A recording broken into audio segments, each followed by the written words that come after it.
and decorated with perfume-scented and coloured flowers. Near the river, beside the waterfall, lies a huge Greek-style white-walled pavilion. This is the home of Furaha, Orko, Optimus Prime, Hot Shot, and Red Alert, and that pavilion is big enough for all of them. Every day, Furaha, who was a lioness cub, and Orko, who was a troll and wizard, would spend the morning cuddled up on Optimus's lap as he gently stroked them. They lazed about sighing and purring as they felt Optimus's giant fingers touch their small, delicate bodies. Hotshot and Red Alert would always be fast asleep at this time, and Optimus would always gently say these words. Nature has laid this paradise on its banquet table, and we are people who roam it. As long as we have each other, thou shalt be there for one another no matter what. And it is here that we are together as one. My friends, Furaha and Orko, should you lay down your lives for me, you shall be turned to angels who roam the heavens, for you'll be like good children to me, and yet to my kin you're still good children. Other parts of the day were dedicated to when they woke up from their delicate nap. They would always race around the pavilion playing tag, and they would say a delightful good morning to Hotshot and Red Alert. Hotshot would often compliment them for being so full of energy, while Red Alert would joke that they wouldn't eat anything should they develop this much excitement. Furaha and Orko would wander outside the pavilion into the far countryside, where they would splash in the river and shower under the waterfall. Red Alert would stay behind and watch while Hotshot and Optimus splashed freely in the cool, fresh water with their friends. Furaha and Orko would run free in the meadow, rolling down hills and smelling fresh, gentle flowers that grew in the long green grass.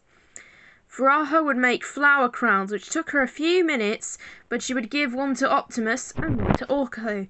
A cry of, "Hey, what about me?" would ring out from Hotshot, so Furaha would make one for him. Furaha, Orko, Optimus and Hotshot would gaze away up into the sky and watch the clouds slowly float past, their presence causing shapes to form within them. All the time, Furaha would close her eyes and imagine all the wondrous possibilities she'd find if she were an angel in heaven.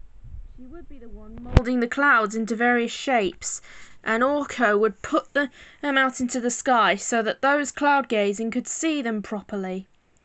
On the other side of the valley there was a place where other lion and lioness cubs liked to run free and play together. Furaha and Orko were all too happy to agree to what the cubs had on offer. Some of them were playing hide and seek, some were playing tag, and some were just running around tumbling over one another. Furaha and Orko were always the ones who'd enjoy these games more than anything, and when Optimus or Hotshot joined in, all the cubs would pounce onto them and tackle them to the ground, chasing them until they had them fully pinned, tickling them all over again. Furaha and Orko would enjoy playing with the cubs, as it was a sign that whether youth should run free or stay young, or whether they should grow old and leave the place behind, Furaha and Orko would never grow old there. On rainy days, everyone would shelter under the pavilion, the lion cubs would go home to their forest habitat, and Furaha and Orko would relax on Optimus's lap, feeling his fingers stroke them as they purred and sighed softly. The sound of the rain and the heavy breathing of Hotshot and Red Alert added to the good impression of this being a soothing time for our two friends, because there was never a dull moment, even during soothing times.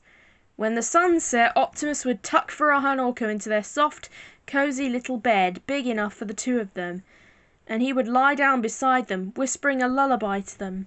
Hotshot and Red Alert would fall asleep with their leader, snug and safe under the shelter of the pavilion, which kept them protected from nature's forces, whether wind, rain or snow. Someday, all people would live there should the earth experience a massive worldwide drought, and maybe they can see Furaha Orko too. But don't worry, it won't happen for a long time. Won't it? The end.